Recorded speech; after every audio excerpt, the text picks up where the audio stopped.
Welcome back to What Arty Noobs with General Disturbance.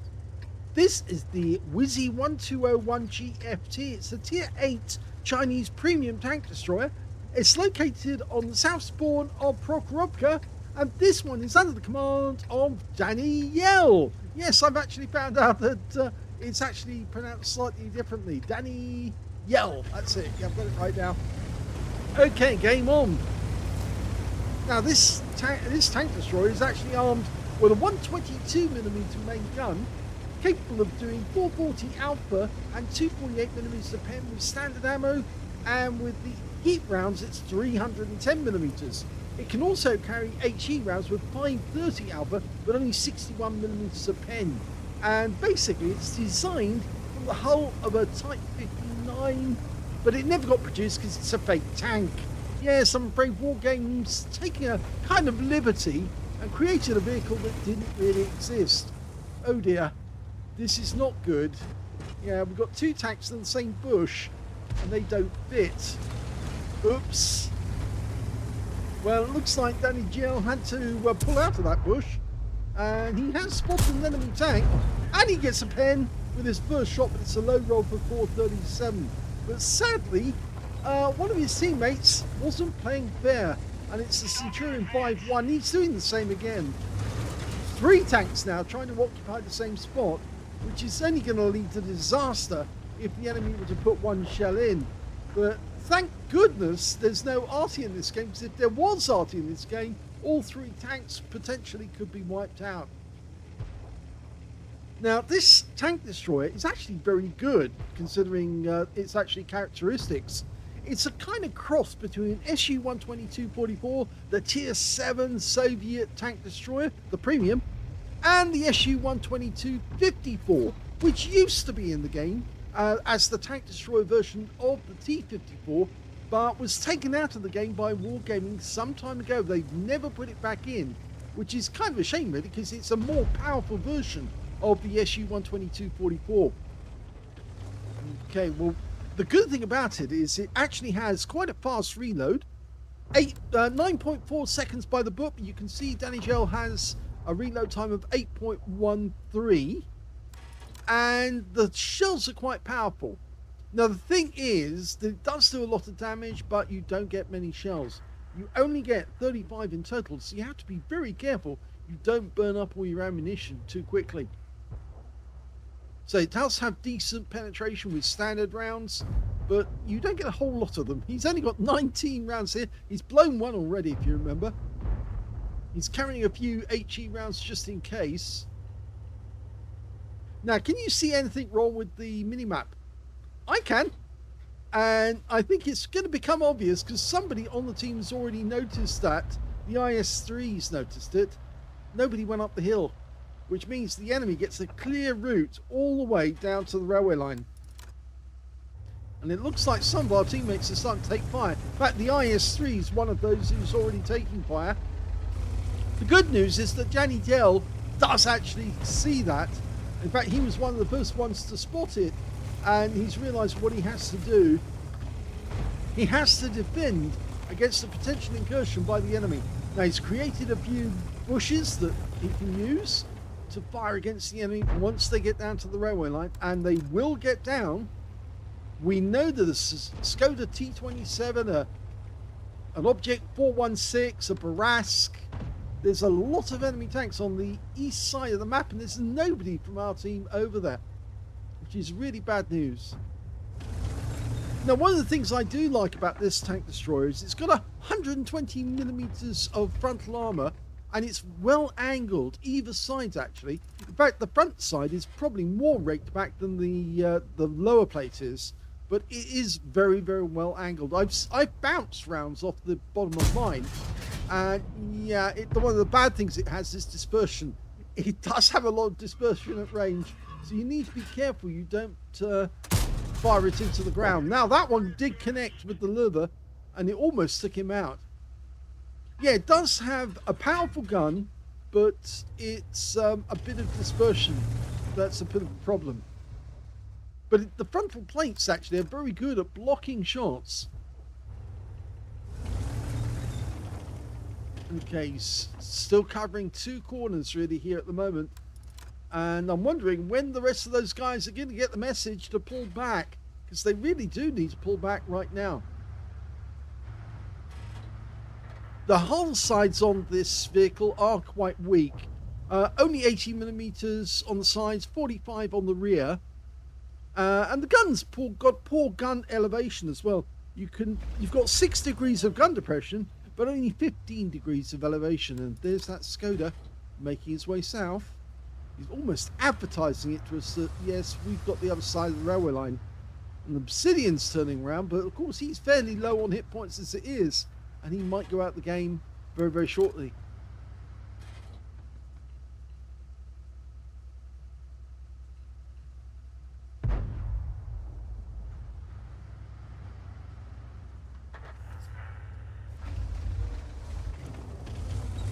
Well, first enemy's turned up, and it's the Skoda, and he wasn't fully dialed in at the time, so he couldn't get that first shot off.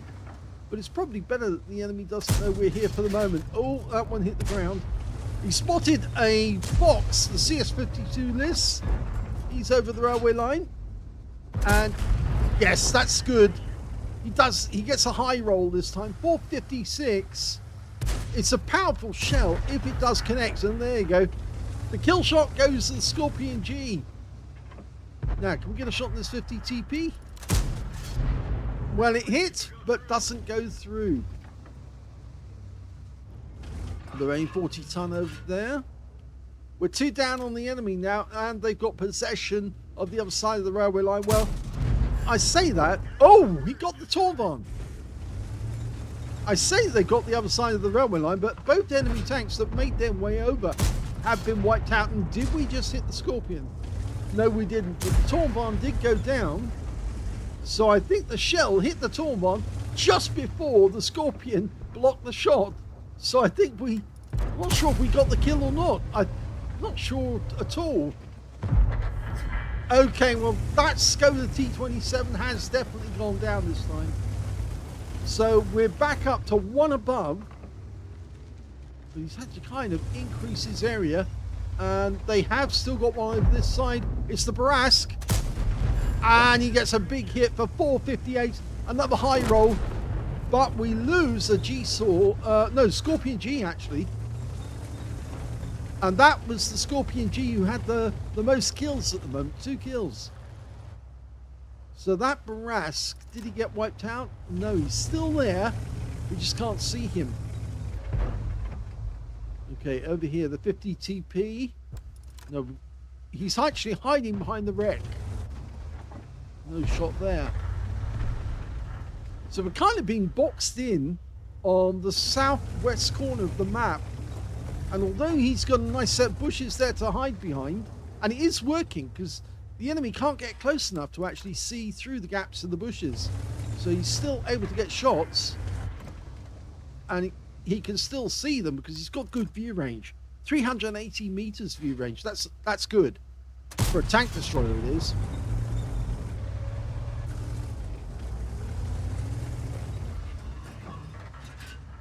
Okay, 50 TP. It's not enough to work with there, the Cupola.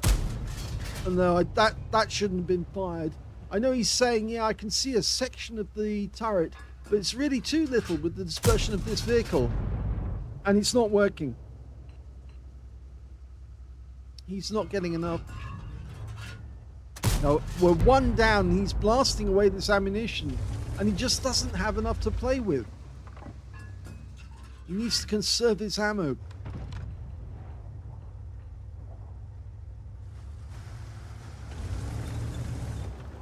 The other worry is, of course, that Barask might be able to get into the middle of the field area and harass that TS-54 we can see. He's right up against that rock just there, or up near that area. So he's got something to hide behind at the moment. But once that Barask is in play, the enemy will know where the TS-54 is and should be able to get shots on him. At the moment, they can't see him. He's using the ground to actually help him. That's better. Got the front of the TP this time. He just put the front of his vehicle out, and it was enough to put a round through it. He probably won't make the same mistake again. And oh, here we got another customer. It's the Scorpion. He pulls back to use the Bush Mechanic. Oh, that was a good one. He got a kill. So 2 kills now for danijjjel. Okay, to the north, got an enemy Ascidian coming in. Again, this is another one where it's going to be difficult to get a shot on him. He's got the ground in his favour, and that's the barrel of the Scorpion moving backwards and forwards. Oh, it wasn't the Scorpion, actually. My mistake. It was the Saladin. Okay, he hasn't got enough room, and he's only got 13 rounds of standard armor-piercing rounds. Yeah, he needs to be careful. He's using too much ammo.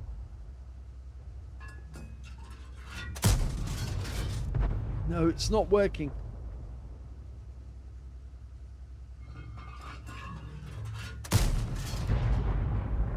This is being careless with ammunition now, and he's down to 10 rounds of standard arm piercing rounds, and then all he's got is the HE.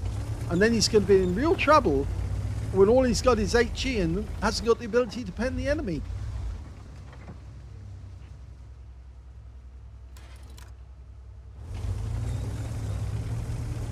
I think he suddenly realised, yeah, I'm kind of short now. Less than 3 minutes and 50 seconds to go on the game. If the enemy does make a push, it's going to be soon.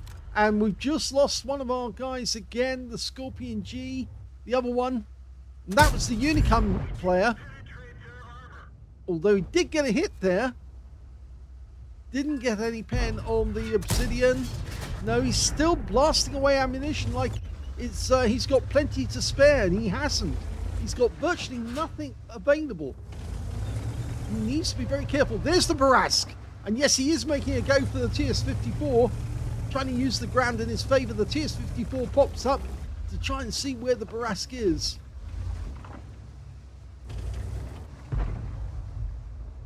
Okay, we're focusing on that 50 TP, and we've just lost our Barask, our own Barask. 4 left on our team with the TS-54 right out the field, and there's no way we can help him really other than shoot any tank that actually becomes exposed. Well, we can't blow the ammunition. They've got 8 rounds left of the standard. Or 8 rounds left of armor piercing for that matter. The Saladin's now looking fairly vulnerable, even though he's in the bushes.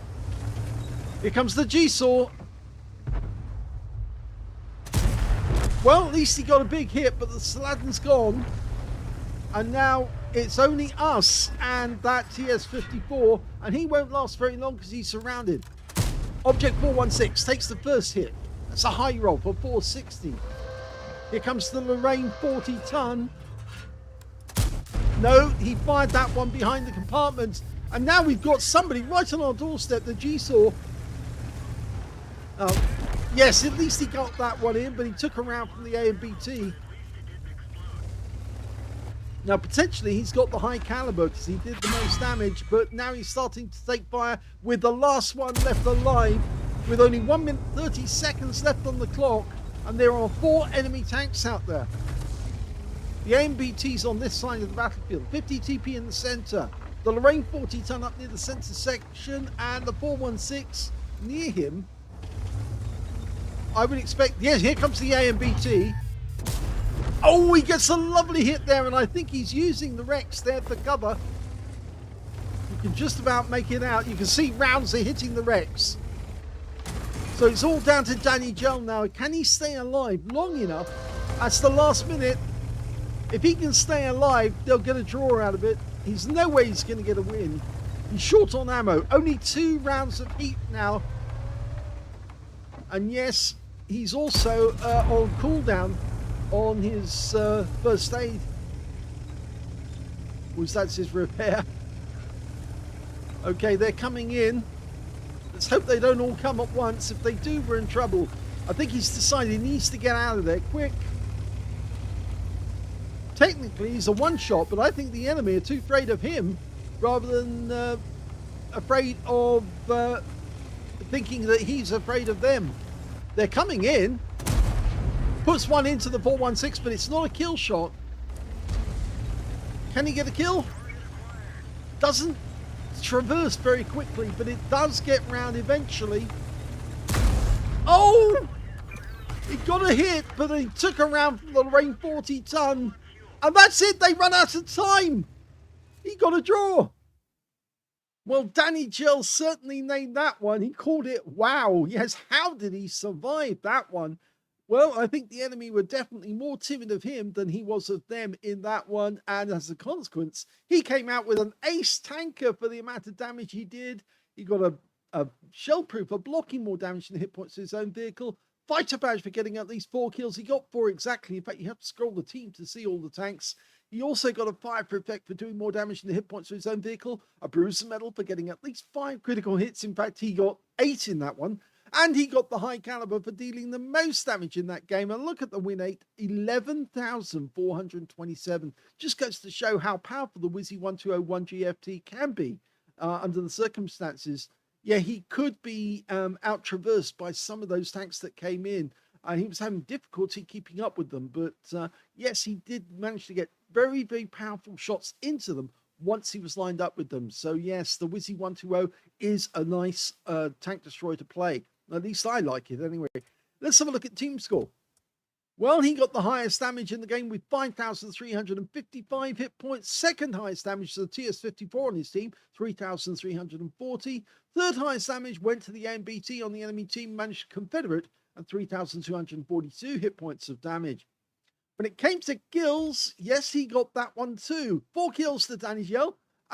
4 kills also went to the 50 TP on the enemy team, and he also picked up a steel wall. And when it came to the rest, 2 kills went to both Scorpion Gs on his own team. They were good players. One of them was a Unicum standard, and they were in platoon. And on the enemy team, they had 3, the Lorraine 40-ton, the Scorpion G, and the GeForce 1010, who managed to sneak in. Now, he should have got a kill on the WZ-120, but he mucked it up. He didn't stay close enough to get a good turn on the Wizzy and get out-circle him. And as a consequence, he managed to get the gun to bear and blew him away as soon as he could. So the AMBT I did mention was Confederate. And when it came to base XP, yep, it's danijjjel. Yes, he got 913 from that one, 876 of the TS-54, and the next highest was the 50 TP with 737. He fired 31 rounds in that game, so he almost ran out of ammunition. Because remember, only 4 rounds spare, 35 rounds in total. 18 direct hits on the enemy, 13 penetrations, 5,355 hit points of damage. Just goes to show how much damage this thing can do if you don't expend your shells wastefully, and he did in this game. 3,941 hit points of damage at more than 300 meters.